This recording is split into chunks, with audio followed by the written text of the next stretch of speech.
크게 외치라. 목소리를 아끼지 말라. 네 목소리를 나팔같이 높여 내 백성에게 그들의 허물을, 야곱의 집에 그들의 죄를 알리라. 그들이 날마다 나를 찾아 나의 길 알기를 즐거워함이 마치 공의를 행하여 그의 하나님의 규례를 저버리지 아니하는 나라 같아서 의로운 판단을 내게 구하며 하나님과 가까이 하기를 즐거워하는도다. 아멘. 제가 한 번 더 읽어보겠습니다. 여러분 다시 한번 귀로 또 눈으로 보시면서 들어보셔요. 크게 외쳐라. 목소리를 아끼지 말아라. 네 목소리를 나팔같이 높여서 내 백성에게 그들의 허물을, 야곱의 집에 그들의 죄를 알려라. 그들이 날마다 나를 찾아 나의 길 알기를 즐거워함이 마치 공의를 행하여 그의 하나님의 규례를 저버리지 아니하는 나라 같아서 의로운 판단을 내게 구하며 하나님과 가까이 하기를 즐거워하는도다. 아멘. 제목을 허물과 죄라고 정했습니다. 어디 나오냐 하면 1절에 나오죠. 내 백성에게 허물이 뭔지를 알려줘라. 이 백성이 지금 죄인인데 그 죄가 뭔지를 목소리 작게 내지 말고 크게 외치고 나팔같이 높여서 그 허물과 죄를 알려라, 이 말씀이잖아요. 제목이 허물과 죄입니다. 하나님의 자기 백성에게 지금 허물이 있다는 거잖아요. 하나님의 자기 백성에게 허물과 죄가 있다고 하십니다. 그거는 적용하면 그 당시에, 이 당시의 역사적인 배경으로 남유다 백성이 그랬다는 것인데 우리 중간을 생략하고 바로 적용하면 내 얘기잖아요. 오늘날 교회 다닌다는 우리들이고 복음 안다는 우리들이고 예수님 믿는다는 우리에게 이런 죄가 있다라고 하나님께서 말씀하십니다. 그래서 그 허물과 죄라고 하시는데 그것이 무엇일까요? 일반적으로 말하면 죄다 이러면 여러분 뭘 죄라고 말합니까? 뭐 살인이나 그죠? 강도나 절도나 뭐 간음이나 이런 거를 다 죄라 그러고 각 나라마다 다 현행 법이 있어가지고 그 법을 어기면 그거 보고 위법이라 그러고 죄라고 그렇게 표현을 하지 않습니까? 그러나 이런 것들은 교회 안 다니는 사람도 다 누구나 죄라고 인정하는 그런 죄들입니다. 성경은 좀 더 근원적인 어떤 것을 말씀하고 있습니다. 그래서 다윗이 말하죠. 성경이 죄에 대해서 말을 하는데 좀 더 근원적인 어떤 것을 말하기 때문에 그것을 느낀 어떤 사람들이 성경을 쓰는 거죠. 그래서 그 대표적인 사람이 다윗 같은 사람인데 다윗이 시편 51편에 여러분 다 아시는 내용입니다. 다윗이 밧세바를 범한 이후에 선지자 나단이 그에게 왔을 때에 세상에 다윗은 자기 죄를 몰랐는데 선지자가 와서 즉 하나님께서 말씀해 주시니까 아 이게 죄군요 라는 걸 깨닫고 그 죄에 대하여 울면서 시를 썼다는 거죠. 그게 시편 51편이잖아요. 근데 그 죄에 대해서 회개하면서 울면서 시를 쓰는데 이상한 표현을 한단 말입니다. 시편 51편 3절에 보면 무릇 나는 내 죄를 아오니 내 죄가 항상 내 앞에 있나이다. 그리고 그 다음 바로 4절에 뭐라 그러냐면 내가 주께만 범죄하였다 이렇게 말합니다. 밧세바한테 범죄했고 우리아를 죽였잖아요. 밧세바한테 범죄했고 우리아한테 범죄했는데 말하기를 저는 주께만 범죄했습니다 이렇게 말한단 말이에요. 이게 망발에 해당하고 영화 미량 그 얘기도 했습니다만은 그 사람이 전도연이 눈앞에 있는데 내가 당신한테 잘못했습니다 이런 말을 안 하는 것으로 보이잖아요. 내가 하나님께만 범죄했는데 세상에 하나님이 나 용서해 주셨어요 라고 되니까 주인공 전도연이 돌아버리는 거잖아요. 마치 그러는 것처럼 보인단 말이에요. 지금 이 다윗이 죄가 무엇이고 허물이 무엇인지를 깨달았다는데 그 사람이 지금 말을 하기를 제가 주께만 범죄했습니다 이렇게 말을 합니다. 문자대로 보면 굉장히 이상한 거예요. 다윗 이거 이상한 사람이다. 윤리관이 너무 이상해 버리는 거죠. 그러니까 크리스찬들은 욕먹기에 합당하죠. 교회 다니는 놈들은 욕먹기에 합당하다는 소리를 이 세상에 들을 수 있단 말이에요. 내가 주께만 범죄하여 주의 목전에 악을 행하였사오니 내가 죄악 중에 출생하였으며 어머니가 죄 중에서 나를 잉태하였나이다. 이렇게 시를 쓰고 있습니다. 밧세바에게 그리고 우리아에게 다윗이 죄를 지었습니다. 그런데 다윗은 주께만 범죄했다라고 표현합니다. 또한 자기가 죄악 중에서 출생했다. 죄악 중에서 출생했다. 우리 모친이 나를 죄 중에서 잉태했습니다. 이건 무슨 뜻입니까? 다 커가지고 성인이 되어서 밧세바 범했고 우리아 죽였는데 그 다 성인이 돼서 다 커가지고 성인 되기도 전에 아예 태어나기도 전에 엄마 뱃속에 있기도 전에 이미 죄인이었다는 얘기잖아요. 그래서 지금 자기가 밧세바 범하고 우리아 죽인 것도 당연히 죄인데 그 죄와는 비교도 할 수 없는 무슨 죄가 있기 때문에 이 죄에 대해서는 아직 말할 단계도 아닌 거예요. 지금 그거를 발견해버렸다는 겁니다. 그래서 내가 당연히 사람한테도 죄 지었지만 그러나 저는 주께만 범죄한 거나 마찬가지네요. 주께만 범죄한 것 같네요 라고 지금 표현을 하는 거란 말이에요. 너무나도 근원적이고 너무나도 엄청난 죄를 발견했기 때문에 제가 모태에서부터 이미 그 죄를 저는 지었네요. 제가 죄 중에서 잉태되었네요. 저에게 근원적인 어떤 죄가 있네요. 이것이 바로 하나님 앞에서 범죄한 그것이네요. 라고 표현하고 있습니다. 그래서 태어나기도 전에 그 살인 간음이라는 죄를 저지르기도 전에 이미 죄인이었다는 겁니다. 그래서 그 살인 간음한 것도 분명히 죄지만 그것도 당연히 언급해야 되지만 더 큰 죄를 모르면 더 근원적이고 큰 죄를 모르면 우리 기독교가 뭐에 대해서만 자꾸 언급하게 되느냐 하면 살인 간음한 거 그런 것 좀 하지 맙시다. 좀 윤리적으로 삽시다. 좀 착하게 삽시다. 동성애라고 하는 것은 얼마나 비윤리적입니까? 좀 우리 윤리적으로 정상적으로 합시다라는 얘기만 많이 하게 되더라는 거예요.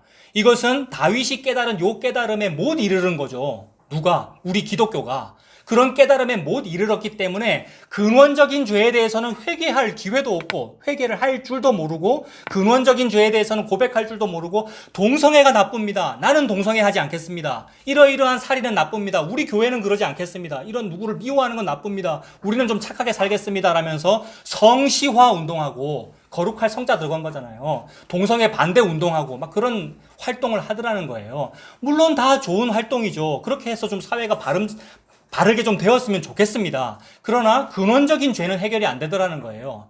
선지자 나단이 나에게 왔을 때에, 즉 말씀이 여러분에게 왔을 때에 그거를 깨닫게 되더라는 거예요. 내가 살인 간음한 사람이라는 건 기정사실이고요. 태어나기도 전에 우리는 다 살인 간음한 사람이에요. 왜? 내가 혹시 쌍둥이였으면 그 쌍둥이보다 먼저 태어나려고 애쓰는 사람이 나란 말이에요. 그게 야곱이고 그게 우리들이잖아요. 그거는 전부 근원적인 어떤 죄 때문에 생기는 부산물들이었구나. 이거를 다윗이 지금 깨달았다는 겁니다. 하나님은 지금 그 근원적인 죄에 대해서 지금 말씀하고 계시는 거잖아요. 그 근원적인 근본적인 그 죄에서 해방되어야 자유가 있고 해방이 있는 거란 말이에요. 그거 없는 채 그 회개와 그 속죄는 없는 채 살인 안 한들, 강도 안 한들 똑같은 죄인이 된단 말입니다. 다윗은 지금 그 얘기를 하는 거죠. 그래서 근원적인 죄를 발견했다고 제가 죽게만 범죄했습니다. 라고 지금 시를 썼습니다. 우리에게 있는 살인이나 간음이나 강도, 절도, 각종 사건, 사고 얼마나 많은지 몰라요, 여러분. 어릴 때 그런 뉴스를 보면 야 오늘 9시 뉴스에만 저런 일이 있는가 보다. 매일 뉴스를 안 보니까 어린애는요.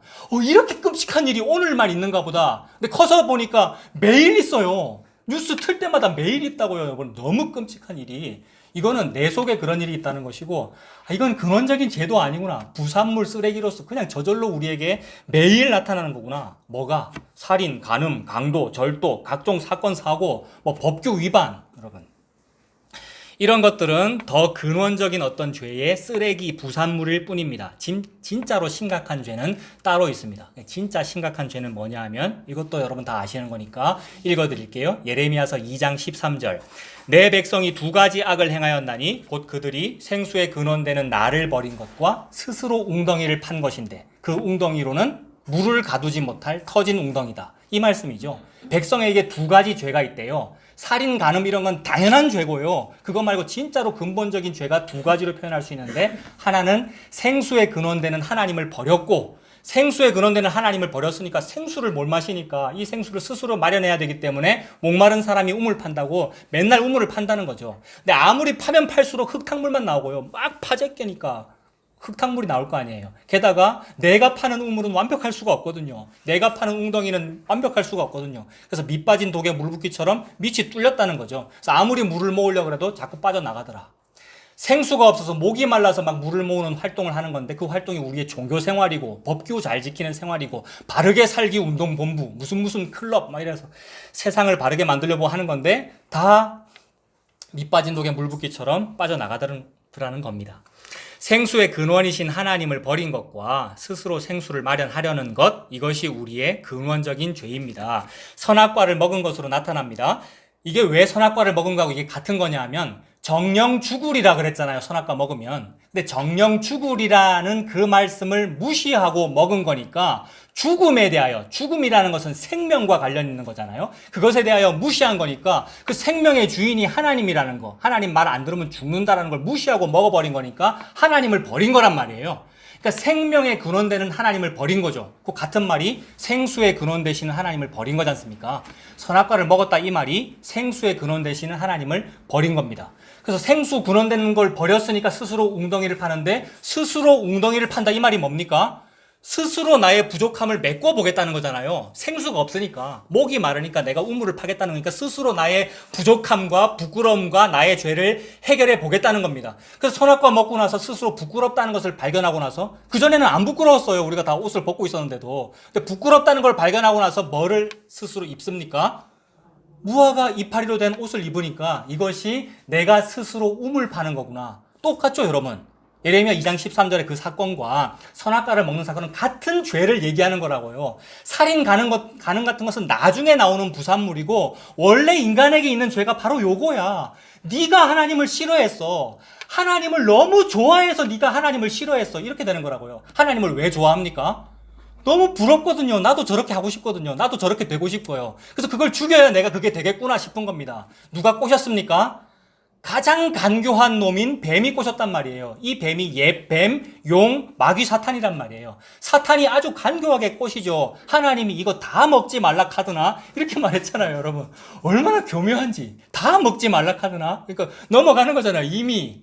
이거 성경 얘기가 아닙니다만 영화 얘기입니다만은 설국열차에도 나와요. 설국열차라는 그 영화에 보면은 첫째 칸까지 가자는 거잖아요. 그래서 한번 지금 개혁을 한번 이뤄보자. 바른 복음을 한번 해보자. 성경을 좀 제대로 알아보자. 이 얘기예요, 여러분. 해석하면. 첫째 칸까지 가는데 그 제일 끝에 칸에 그 현자가 지혜로운 사람이 얘기하죠. 첫째 칸 가거든 대화를 나누지 마 이런단 말이에요. 첫째 칸 가거든 그놈의 혀부터 잘라 이런단 말이에요. 이건 성경 아닙니다. 해석하면은 대화하면 대화할수록 꼬여요, 여러분. 마귀랑 교제하면 교제할수록 꼬인다고요. 다 먹지 말라 카드나 그럼 사탄아 물러가라 이러면 되는데 여러분 안 된다는 거죠. 대화를 하다 보니까 넘어가요. 뭐 죽을까 하노라 이렇게 넘어가는 거예요. 그래서 이제 먹잖아요. 그래서 꽃이잖아요. 네가 그거 먹으면 하나님처럼 될까 싶어서 못 먹게 하는 거야. 아, 하나님처럼 되는가 보다 싶어가지고 먹었는데 하나님처럼 되었어요, 진짜. 모든 걸 지가 판단하고 모든 걸 자기가 자기를 책임지는 상태가 되는 거예요. 스스로 모든 걸 책임질 수 있는 분은 하나님밖에는 없습니다. 그래서 모든 피조물, 사람은 맹세하지 말아라. 왜냐하면 너는 네 말에 네가 책임을 지지 못하니까. 말에 책임을 지는 존재는 나밖에 없는 거야. 그래서 하나님만 입술에 열매가 있으셔요. 그래서 하나님만 성실하셔요. 이게 말씀 원자에 이룰 성자 들어있는 열매실자잖아요. 성실. 그러니까 하나님만 말하고 하나님만 열매를 맺어요. 그 열매가 사람 이름으로 두 글자로 예수입니다. 하나님이 예수님이고 하나님의 열매가 예수님이에요. 예수님만 언약하시고 예수님만 언약을 이루시는 거예요. 근데 우리가 막 자기 서명을 하거든요. 내가 이 약속 지키겠다고. 내가 이대로 열심히 신앙생활 하겠다고 맹세를 하고 내가 안수받고 이제는 제대로 살겠다고 이렇게 약속을 하고요. 그게 베드로잖아요. 절대 예수님만 쫓아가겠다고. 그게 아니라는 것을 네가 그렇게 맹세를 해도 그걸 너는 못 지키고 내가 너를 지키는 거야 라는 것을 계속 인생을 통하여 살면서 경험하고 실수하고 죄 지으면서 살면서 아 내가 그랬군요 라고 느끼게 하면서 한 단계 한 단계 하나님이 키우고 계시더라는 거죠. 그래서 그분은 목자고 우리는 양입니다. 그분은 목자고 우리는 양이에요. 얼마나 좋은지. 내가 목자 하려니까 너무 힘들고 내가 목자 하려니까 대표기도 하는 게 너무 힘들거든요. 내가 목자 하려니까 설교하는 게 너무 힘들단 말이에요. 오늘 기도 내용이 그거잖아요. 그래서 아멘이라고요, 여러분. 네가 하는데 네가 하는 거 아니구나 이 얘기잖아요. 얼마나 좋아요. 그러니까 딱 예배 드리고 가서 맛있는 거 먹고 놀면 된다 이 말입니다. 오늘 맛있는 거 먹으러 가죠. 범어사에 우상 숭배하는 사람들 밑에 가갖고 우리가 맛있는 거 먹고 놀면 된다고요. 오늘 광고 내용이 뭐예요? 오늘 광고 내용이 뭐예요, 여러분? 없음 쉬세요. 처음에는 없음 노세요 이랬는데 표현이 너무 안 좋은가 싶어갖고 쉬세요 이랬단 말이에요. 그 얘기죠 지금. 생수의 근원이신 하나님을 버린 것과 스스로 생수를 마련하려는 것, 이것이 우리의 근원적인 죄입니다. 선악과를 먹은 것으로 나타납니다. 정령 죽으리라는 경고를 무시한 것은 생명의 근원이신 하나님을 버린 것입니다. 무화과 잎으로 가린 것은 스스로 한번 가려보려고, 스스로 생수 한번 마련해 보려고 우물을 파는 것과 마찬가지죠. 그 무화과 옷으로는 부끄러움을 가리지를 못합니다. 왜 그렇습니까? 풀은 마르고 꽃은 시들기 때문에. 무화과 나무리 이파리는 풀이기 때문에. 바짝 말라서 시들어 버리기 때문에. 그러나 말씀은 영원하다. 말씀이 누굽니까? 말씀이 육신이 되신 분 예수님이잖아요. 예수님을 나에게 입혀주신 것이 가죽옷입니다. 양을 죽여가지고 피가 뚝뚝 떨어지는 가죽옷 예수님이잖아요. 아, 그 가죽옷은 영원하구나. 내 무화과 옷은 영원하지 않구나. 이 얘기를 하고 계시죠. 그래서 그 무화과 옷으로는 부끄러움을 가리지 못합니다. 똑같은 말이 그 웅덩이로는 생수를 담지 못합니다. 같은 말이죠. 이것을 알게 하시려고 하나님은 말씀하셨어요. 여러분, 이 중간 단계를 생략하지 않으시고 이거를 알게 하시려고 차곡차곡 키우셔요. 이거를 알게 하시려고 창조하셨고 이거를 알게 하시려고 여러분이 이 땅에 태어났어요. 태어난 게 너무너무 의미가 있는 거예요, 여러분. 보고 마니까 죽어도 되겠네 이렇게 되지 않고요. 보고 마니까 사는 게 의미가 있네 이렇게 돼요. 그래서 단계 키우시고 단계 목양하셔요. 그래서 태어났어요. 뭐 하려고? 죄 지어보고 알려고. 탕자 되어보고 알려고 여러분. 죄를 마음껏 지어라 이 얘기가 아니고 그것마저도 은혜가 되니까 안심할 수 있네요 이렇게 돼요. 죄를 안 지어야 은혜가 됩니다 이러면 불안하거든요. 혹시 죄 지을까 싶어서. 근데 죄를 짓는 것을 통하여 돌아가는 거군요. 탕자 되어 돌아가는 일을 이루셔요. 그래서 하나님이 네 나가라고 돈 줘요. 네 나가라고 둘째 아들 나가서 한번 먹어봐라고 주잖아요 아버지가. 그래서 다 경험해보고 돌아와요. 근데 아버지는 전전긍긍하죠. 그래서 동구밭에 나와 있는 거예요. 내 아들 오늘 오나 내일 오나 어제 오나 기다리는 거예요. 왜 아버지가 먼저 기다려야 합니까? 아버지 자신이 정해놓은 율법대로 하면 얘 죽거든요. 이런 아들은 돌로 쳐 죽여야 된다고 아버지가 말씀하셨거든요. 하나님이거든요. 그 율법을 하나님이 이루시는 거예요. 어떻게? 그 돌 내가 맞을게 이렇게. 그래서 동굴 밖에 나와 있는 거예요. 동네 사람들이 율법을 다 알기 때문에. 동네 사람들 마귀 말입니다. 마귀는 율법을 너무 잘 알아요. 하나님 네가 이렇게 말했잖아요. 이 율법대로 나 얘 죽입니다 라고 그러는 거예요. 이게 검사의 수사권과 기소권이에요. 정치 얘기하는 거 아닙니다. 마귀가 그렇다고요 여러분. 그거를 완박을 해야죠 여러분. 완전 박탈을. 완전 박탈 누가 해요? 국회가 합니까 여러분? 예수님이 했다 이 말입니다. 인간 검사 말고 마귀의 그 수사권과 기소권 못된 것을 예수님이 십자가에서 완전 박탈을 해봤어요. 어디 감히 내 아들을 돌로 치려고 그래? 어디 감히 내 신부를 네가 죽이려고 그래? 하면서 먼저 나와서 죽으신 거예요 예수님이. 그래서 나와 있는 거예요. 그 표현이 뭐예요? 옛날 성경책에 의하면 아직도 상거가 먼데. 여러분 너무 눈물 나는 표현이에요. 아들은 몰라요. 아들은 너무 막 불안해갖고 내 가면 나를 노예로 써달라 그래야 되겠다 이러고 있는데 아버지는 아직도 상거가 먼데 달려가서 옷 벗기고 가락지 끼고 새 옷 입히고 여러분 양을 잡아서 먹잖아요. 잔치하잖아요. 그 얘기죠. 그래서 그거를 알게 하시려고 여러분 태어났어요. 너무 의미가 있어요. 여러분 그걸 알게 하시려고 우리가 교회 생활을 해요. 복음 아는데 우리가 일주일에 한 번 이거 왜 해야 되지? 뭐 또는 수요일에는 왜 모여야 되지? 뭐 이런 모임과 어떤 규칙과 하이델베르크 요리문답 이런 거예요, 여러분. 이런 것도 왜 해야 되지? 그 율법주의 아니야? 이러는데 그거 알아라고 단계가 있고 질서가 있고 어떤 사람은 목사고 어떤 사람은 권사고 어떤 사람은 강도사고 집사고 다 있어요, 여러분. 너무 소중한 제도예요. 물론 그거 하다가 문자적으로 또 얽매여요, 여러분. 근데 은혜는 그 얽매이지 아니하고 그 의미를 알아 바른 길로 가게 되는 거. 그게 목양을 받는 거거든요. 툭툭 칩니다, 예수님이. 이쪽 길 아니다. 이쪽이다, 이렇게. 예수님이 목자장이잖아요. 그래서 그 질서 안에 있는 게 얼마나 좋은지, 율법주의 안에 있으라는 것이 아니라 예수님의 그 막대기 아래 있는 게 얼마나 좋은지, 이게 어떤 때는 사람 막대기로, 어떤 때는 인생 채찍으로, 어떤 때는 질병이고요, 어떤 때는 사업 실패고요, 어떤 때는 풍지박산이고요, 그런 일이 있더라는 거예요. 성도는 그 일을 당해도 안심합니다. 왜냐하면 로마까지 가니까 지중해를 건너가는 유라굴로 광풍의 배 밑바닥에 있어도 로마까지 간다는 걸 사도 바울이 아니까 태연작약할 수 있고 아 그렇구나. 예수님이 목양하고 계시는구나. 이렇게 됩니다. 그래서 그걸 알으라고 여러분 태어나게 했고 인생을 살고 계시고 그거 알으라고 말씀 주셨어요. 구약이 그러해요. 구약이. 그게 율법이죠. 그래서 그걸 알라고 율법을 주십니다. 가장 대표적인 율법의 한 예가 제사법이죠. 너희들 제사 드려 이러셨잖아요. 질서로 준 거잖아요. 규칙적으로 드려야 되고 정한 시간이 있어야 되고 제사장이 있어야 되고 제물이 있어야 되고 규칙을 주신 거잖아요. 그 제사법을 주신 겁니다. 제사는 너희가 스스로 생수를 마련해 봐라 라고 주신 제도죠.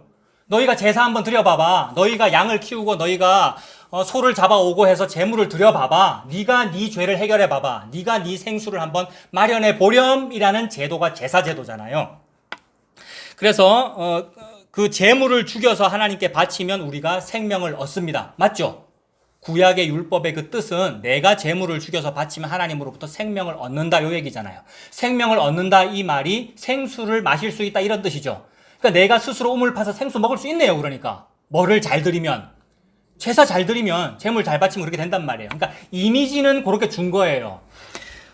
그래서 그렇게 재물을 바쳐야 되는데 도대체 몇 마리를 바쳐야 됩니까, 여러분? 우리가 한 번 바치고 끝나는 게 아닌데, 오늘만 사는 게 아닌데, 도대체 몇 마리를 바쳐야 되고, 언제까지 바쳐야 합니까? 방금 바치고 돌아섰는데 집에 가는 길에 또 죄 짓잖아요. 오늘이 제사 드리는 날이다 그래서 어찌게 한번 제대로 재물 한번 딱 바쳤는데, 이제는 용서받았어 하고 딱 돌아서는데 죄 짓는 게 우리란 말이에요, 여러분. 사람 속에 다 있단 말이에요. 그래서 예수님은 여자를 보고 음욕만 품어도 이미 마음에 간음함이니라. 남자는 이거 무슨 말인지 너무 잘 알아요. 여자는 여자대로 또 뭐 다른 거 있을 거예요, 여러분. 방금 열심히 예배드리고 열심히 뭐 잘했는데 돌아서는 길에 보인단 말이에요. 길 가는 길에, 여러분. 모든 것을 통하여. 여자만 보이겠어요, 여러분? 여러 가지 죄가 다 일어나잖아요. 어떻게 해결하니? 라는 걸 알게 하려고 경민아, 너 제사 드려. 이렇게 말씀하신 거죠. 그게 구약의 율법이죠, 여러분. 그래서 해결되지를 않는구나, 안 된다는 거를 겪어보라고 우리가 태어났고 교회 생활을 하고 있고, 여러분 옛날에 구약이 있었고 율법이 있었고 그렇습니다. 안 된다는 것을 겪어보라고 깨닫게 하려고 그러시는 거구나라는 걸 알게 됩니다. 그런데 그걸 깨닫기는커녕 그 율법의 옷을 스스로 더 잘 챙겨 입으면 그것이 무화과 이파리 옷입니다. 스스로 의롭게 거룩하게 남 보이기 좋게 행동하면 신앙이 좋아 보입니다. 그래서 오늘 본문 2절 한번 보세요. 신앙 좋아 보이는 행동이 어떤 거냐면 2절이죠. 날마다 하나님을 찾아 하나님의 길 알기를 즐거워함이 마치이래요. 마치 그런 것이냐 이런 뜻이잖아요. 마치 공의를 행하여 하나님의 규례를 저버리지 아니하는 나라 같아서 의로운 판단을 하나님께 구하며 하나님과 뭐 하기를 즐거워한다고요? 가까이 하기를 즐거워한대요. 이 가까이라는 말이 히브리 말로는 고르반이라 그랬잖아요. 고르반이라는 이야기 자주 말씀드렸죠. 레위기가 너무 자주 이야기하는 단어가 고르반이란 말이에요. 왜 고르반이라는 말이 나왔느냐 하면 레위기 바로 앞에 있는 것은 출애굽기잖아요. 창출, 레민신. 출애굽기 제일 마지막은 하나님이 모세에게 말씀하셨어요. 회막 만들으라고. 회막은 왜 만들으라 그러는 거냐면 내가 너를 만나겠다 요 얘기입니다. 회막, 모일 회자, 만난다는 거잖아요. 하나님이 사람과 만나겠다는 거예요. 즉 가까이 와 요 얘기예요.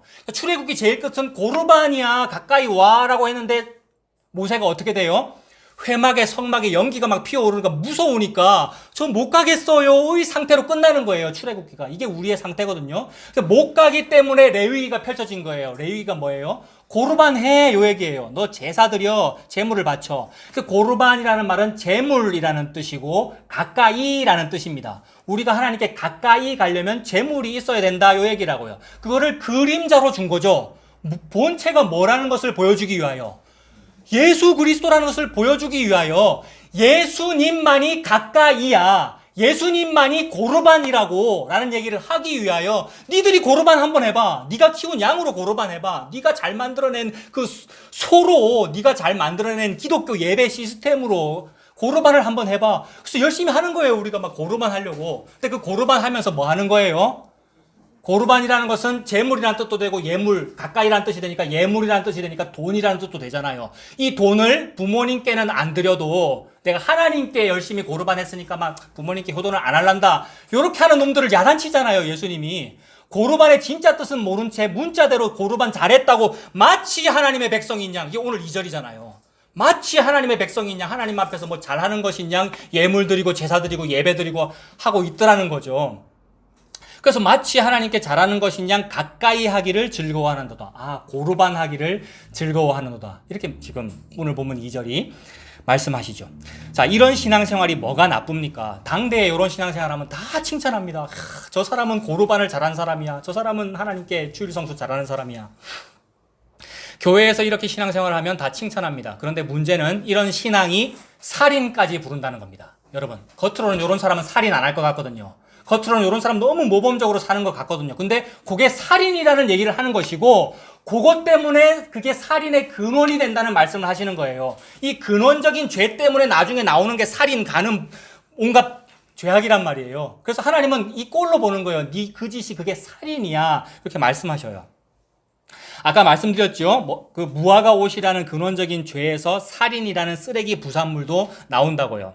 내가 이렇게 지극정성으로 제사를 드리는데, 제가 이렇게 지극정성으로 고르반을 바치고 있는데 당신은 왜 감천을 안 하십니까? 요 얘기거든요, 여러분. 지성이면 감천이잖아요. 모든 종교의 내용은 지성감천이거든요. 우리 기독교도 그렇게 한단 말입니다. 그러면 그게 살인이라는 말을 하고 계시는 거예요. 왜 그러느냐 하면 내가 이렇게 지성으로 바치는데 왜 당신은 감천을 안 합니까? 내가 한 지성에 대해서는 감천을 안 하시는데 요 아벨이 하는 지성에 대해서는 왜 감천하셔요? 이렇게 하는 거거든요, 여러분.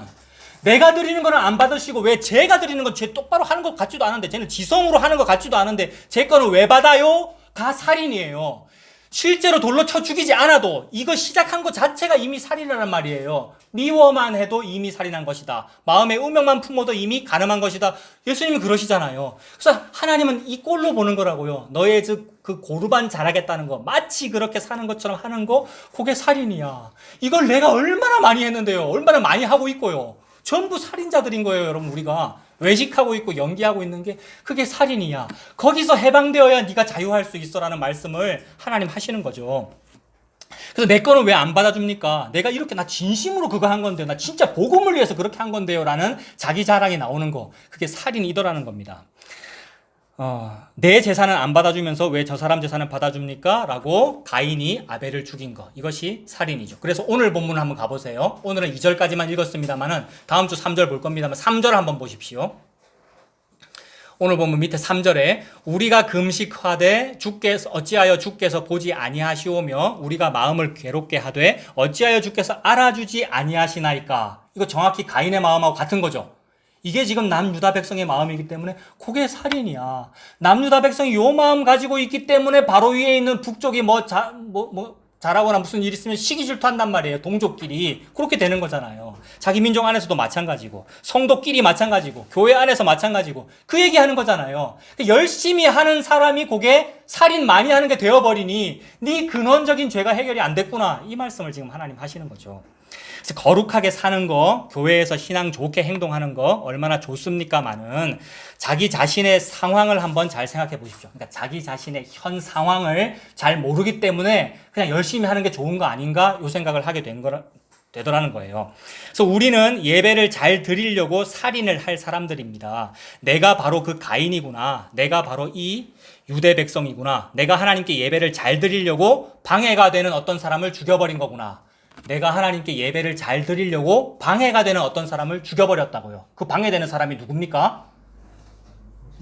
우리를 제일 방해하는 사람이 누구예요, 여러분? 예수님이에요, 예수님. 나 하나님 잘 믿고 싶은데, 나 열심히 잘하고 싶은데 제일 방해되는 게 하지 마라 그러고 그 제도를 죽여버리려고 그러고 그 제도를 없애버리려고 그러고 그 건물을 무너뜨려버려라 내가 3일 만에 다시 지을게 라고 해버리는 분이 예수님이란 말이에요. 그래서 그 제사에 그 예배에 방해된다고 죽여버린 그게 아벨이고 예수님이죠. 그러니까 우리가 가인이고요. 그 근원적인 죄를 해결해 주겠다는 거예요. 이게 은혜예요. 진짜 가인에게는 그걸 해결을 안 해주고 표를 줘버렸어요. 이 세상에서 잘 먹고 잘 살으라고 표를 줘버렸다. 이게 666 표를 말하는 거잖아요. 사탄의 표를 줘버리는 건 니는 사탄하고 어울려서 그냥 잘 먹고 잘 살아. 이렇게 되면 버리는 것인데 성도를 버리지 아니하고 아니야. 너는 가인의 것이 아니야. 너는 사탄의 것이 아니야. 너는 세상의 것이 아니야. 내가 세상에서 너를 택했기 때문에 세상과 너가 안 어울리는 거고 내가 너를 책임지는 거야. 이렇게 말씀하시는 거예요. 그래서 666 표를 안 받았어요. 우리가 천만다행이게도. 666 표를 받으면 옛날에 뭐라 그랬어요, 여러분? 매매할 수 있고 이 세상에서 여러분 그 말이 사탄과 어울려서 살 수 있다는 뜻이잖아요. 근데 예수님이 우리를 포기를 안 했다고요. 우리가 예수님을 죽이는데도 포기하지 않으시고 다시 찾아와서 내가 그랬잖아 베드로야. 내가 너한테 그랬잖아. 너 다 굴기 전에 3번 부인한다고. 그래서 너 나를 사랑하니? 베드로가 알아요. 뭐를? 내가 예수님을 사랑한다는 것을 예수님이 아신다는 걸 베드로가 알아요. 이거 무슨 뜻입니까? 사랑도 진심이고 다 진심인데 진심만으로는 안 되더라는 걸 예수님 아시지요를 알았다 이 말입니다. 성령이 임하니까. 그래서 성령이 임하고 나서는 하나님의 뜻대로 사는 거죠. 예수님께서 주신 내 양을 먹여라는 그 뜻대로 사라지는 거죠. 원래는 할 실력도 없었는데 목사가 그러하고 여러분이 그러한데. 그래서 자기 상태를 보자는 겁니다. 자기 상태를 보면 나는 그 진심은 있는데 그 진심으로 안 된다라는 것이 우리의 상태입니다. 그래서 그 상태를 좀 더 말씀을 드리면 나는 내 힘으로 내 신앙을 잘 챙겨볼 상태에 있는 게 아니라는 겁니다. 이게 내 상태예요. 내 모든 형편 아시는 주님 이렇게 찬송하잖아요. 나의 형편 이게 내 상황 뭐 경제적인 상황 내 상태 요거 말하는 거잖아요. 그 상태는 뭐냐 하면 진심인데 안 된다. 요게 상태예요. 그래서 요걸 보고 성경에서는 죄인이다라고 그러고 가난하다고 그러고 무능하다 이렇게 말합니다. 또는 여자다 이렇게 말합니다. 남자는 자기를 책임질 수 있거든요, 성경에서. 근데 여자는 책임을 못 지거든요. 무능하다 이 뜻이에요. 그게 저와 여러분의 상태입니다. 무능한 여자인 거. 요게 상태입니다. 나는 내 힘으로 내 신앙을 잘 챙겨볼 상태에 있는 게 아니라 당장 배가 고파서 보리밭에 가가지고 이삭을 주워 먹어야 할 여자가 된 거다. 요게 우리의 형편이에요. 내 모든 형편 아시는 주님. 그래서 보리밭 가서 배고파서 이삭 주워 먹어야 되는 여자. 그게 무슨 상태입니까? 모압 여자인 룻의 상태고, 남편 죽어버리고 자식 다 죽어버린 나오미의 상태고, 이게 내 상태라는 거잖아요. 그래서 배가 고파서 주워 먹으려고 하는데 무슨 소리가 들렸어요. 그 소리가 뭐냐 하면 보아스라는 남자가 너랑 결혼해 줄 수 있다라는 요 소리예요. 물론 이거는 시어머니한테 들었고 또 나중에 보아스와의 대화에서 이제 보아스에게 듣게 되죠. 이렇게 내가 그런 상태, 그런 여자인데 이 돈 많은 남자가, 여러분, 여기서 돈 많다는 것은 은혜에 부유하다라는 뜻이잖아요. 보리밭의 주인인 그 남자가 나와 결혼을 해준대요. 나는 보리 이삭 조금 주워 먹으려고 지금 용쓰고 있는 이런 상태인데 그 남자가 나와 결혼해준대요라는 소리가 들린 거. 이 소리를 듣기에 좋은 소리라 그러잖아요. 아름다운 소리. 요걸 복음이라 그러죠. 그 복음이 들렸다는 겁니다. 그래서 그 보아스가 룻과 결혼하려고 합니다. 결혼한다 요 얘기가 기업을 물은다는 거잖아요. 그런데 촌수를 따져보죠. 보아스가 촌수 따져보잖아요. 그 기업 물으는 제도는 촌수에 따라서 하는데 그 룻이라는 여자, 그러니까 정확하게는 나오미라는 여자와 더 촌수가 가까운 어떤 남자가 있으면 이 남자가 이 집안과 결혼해줘야 되는 거잖아요. 그러니까 보아스는 법대로 하려고 그래요. 촌수를 따져보니까 나 보아스보다 더 촌수 가까운 남자가 있으니까 그가 물을 거야 이렇게 얘기를 해요. 그래서 모임을 하죠. 성문 앞에서 장로들과 함께 모임을 합니다. 그때 그 촌수 더 가깝다는 남자가 와서 뭐라 그러냐 하면 뭐라 그래요, 여러분? 처음에는 자기가 결혼하겠다 그랬어요. 그게 법이고 그게 그렇게 해야 멋진 남자거든요. 처음에는 하겠다 그랬어요. 근데 왜 나중에 안 한다 그래요? 내 기업에 손해가 있을까 하여 나는 이 기업 무르지 못하겠노라 이렇게 말해요. 처음에는 한다고 최면 때문에 외식하느라고 한다고 했으나 머릿속에 계산기 돌아갔다는 얘기잖아요. 요게 이 모든 남자의 상태예요, 여러분. 남자가 처음 결혼하기 전에 너무 예뻐, 나는 니밖에 없어라고 해놓고 결혼하고 나면 변한단 말이에요. 모든 남자가 다 그렇단 말이에요. 그렇기 때문에 결혼을 해야 된다, 얘들아. 결혼해서 이걸 알아야 돼. 알아야 예수님이 진짜로 귀해. 그러면서 그 남편을 사랑하는 거야. 교회와 그리스도와 교회의 비밀을 말하는 거야. 여러분 맞죠? 결혼해보신 분 다 맞죠, 여러분? 저는 해보니까 그래요, 여러분. 그래서 남자는 그렇다는 거예요. 남자는 그렇다. 그게 무슨 말이에요? 종교는 그렇다라는 말이고 성직자는 그렇다는 말이고 우리가 만들어내는 시스템은 그렇다 이 말이에요. 그래서 신발을 벗어버려요. 자기 신발을 벗어서 나는 못하겠다 이렇게 해버려요. 이거는 신발 벗는 자 이러면 아주 무시를 당해야 되고 욕을 먹어야 되는데 그거를 감수하겠다 이 말이에요. 그 정도로 나는 저 여자 싫어. 난 저 여자랑 결혼 안 할래. 내 기업의 재산에 손해가 돼. 이렇게 하는 거예요. 그래서 옛날에 어디서 본 것 같은데 그 서양식 결혼식 있잖아요. 우리나라 결혼이 다 서양식 결혼식입니다만 원래 전통 서양식 결혼식에는 주례 보통 목사님이나 신부님이 하잖아요. 주례사가 그런 말을 하는 걸 제가 본 적이 있어요. 하객들한테 지금 이 신랑과 신부가 결혼하는데 성혼 선포를 하는 거죠. 신랑과 신부를 결혼하는데 혹시 이 결혼에 이의가 있는 사람은 지금 말씀하시기 바랍니다. 손 들고 말씀하십시오. 아니면 영원히 침묵하십시오. 이 말을 한단 말이에요. 이건 무슨 뜻이냐면 이의가 있다 이 말은 하자가 있다는 말인데 보통 남자의 하자는 잘 안 따져요. 못 돼가지고. 누구의 하자를 따지는 거예요? 여자의 하자를 따지는 거예요. 하객 중에 이 여자가 옛날에 적나라하게 말하면 뭐냐면 창녀였다는 걸 아는 사람 말하고 싶으면 지금 말해라. 아니면 입 다물어 이 얘기예요. 무슨 얘기냐면 어떠한 허물이 있어도 이 신랑이 이 여자 사랑한다잖아. 제3자인 네가 왜 따져 이 말이라고요. 제3자인 검사 네가 왜 기소를 하고 있어 이 얘기라고요. 사탄 네가 감히 내 신부를 왜 지금 하자를 얘기해 라는 그런 얘기라고요. 그 결혼식을 말씀하시려고 보아스와 룻 얘기를 하는 거고요.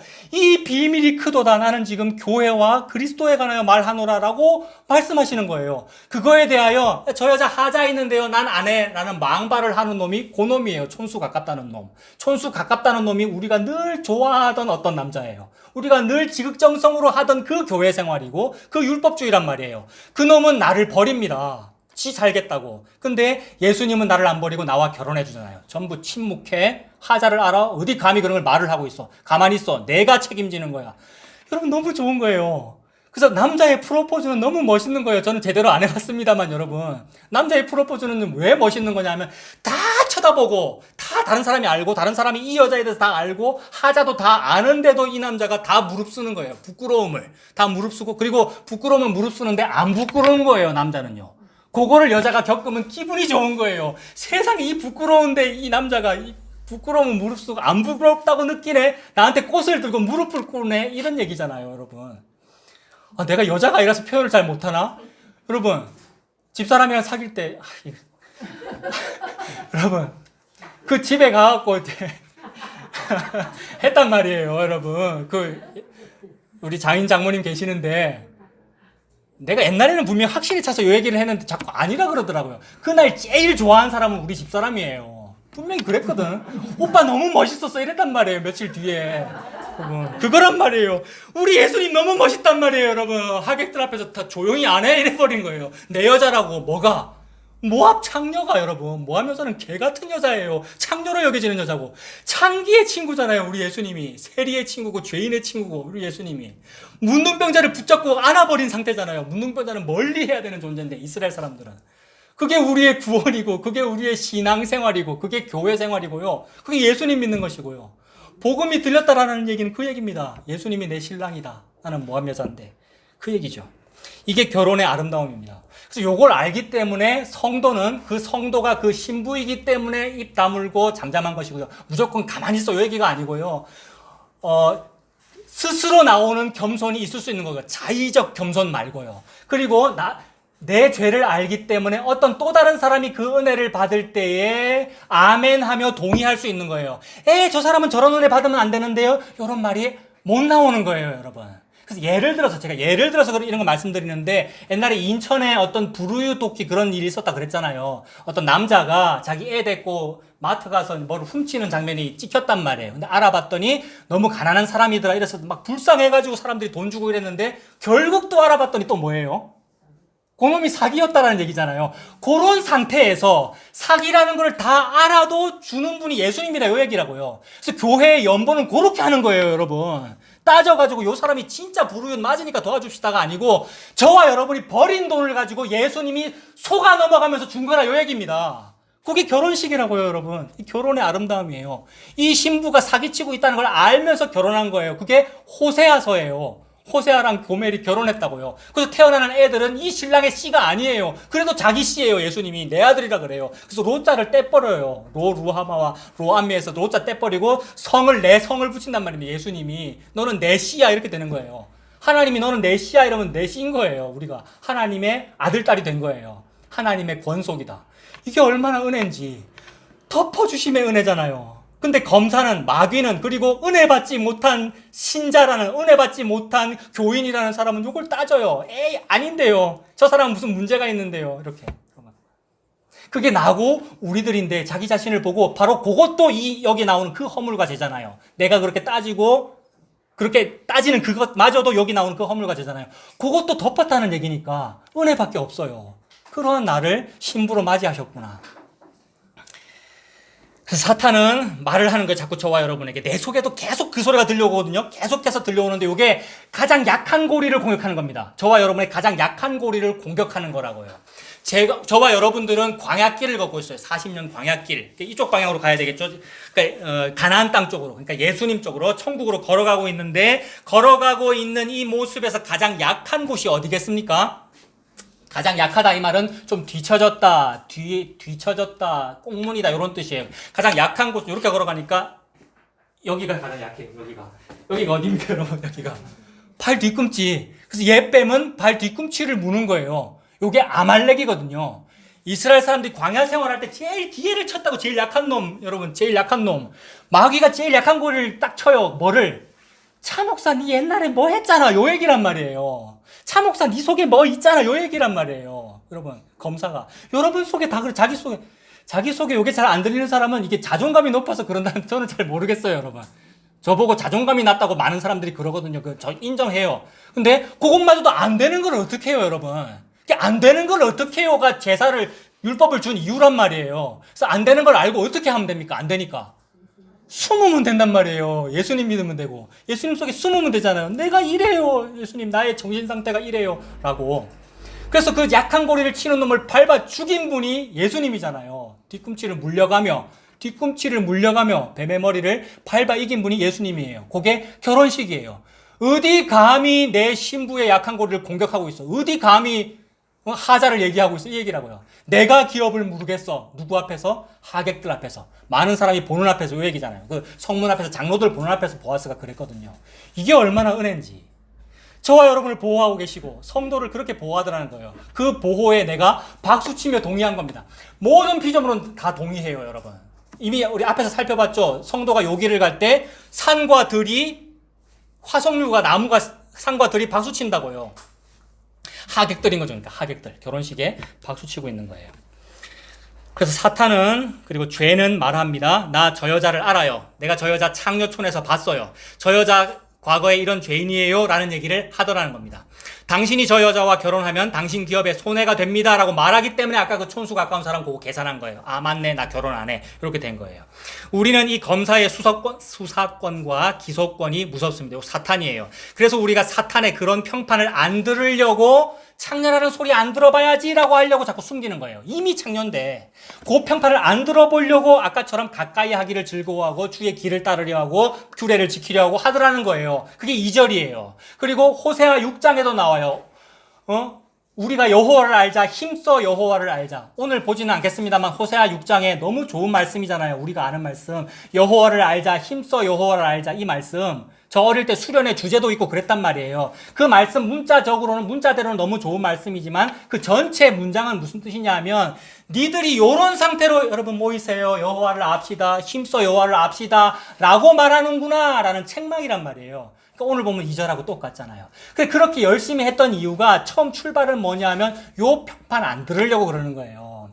좋은 사람으로 보이려고 그러는 거예요. 그게 너무 안타까운 거예요. 네가 그거 한다고 내가 너랑 결혼하는 게 아니고 내가 너를 사랑하기 때문에 네 과거를 나는 묻지 않는 거야. 이 말씀을 예수님 하시는 거죠.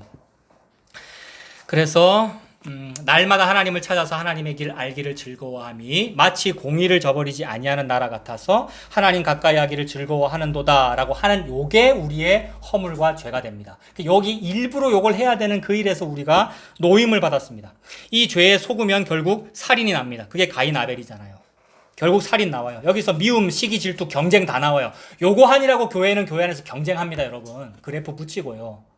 우리 주보도 없는데 주보 만들었는데 주보에 막 그런 거 붙이잖아요. 누가 성경을 몇 독 했다고, 누가 무슨 일을 했다고. 그게 경쟁이에요. 그 경쟁은 살인하고 같은 거고요. 근원적인 죄에서 해방되지 못하니까 그 쓰레기 부산물들도 다 튀어나오는 겁니다. 사탄이 가진 이런 속임수에 속을 필요가 없어요. 아무리 옆에서 무슨 소리를 해도 신랑 되신 예수님이 나를 사랑하셔. 그 한마디면 끝나죠. 그게 아멘이고요. 예수님이 십자가에서 뱀 머리를 밟아서 이기셨습니다. 사탄이 밀 까부르듯 하려고 청구하죠. 여러분 베드로와의 대화에서 예수님께서 그러셨죠. 그렇게 청구하는 그 요구를, 그 사탄이 그 수사하는 거, 나의 범죄 상황을 막 수사하는 것을 내 종교 열심으로는 못 막습니다.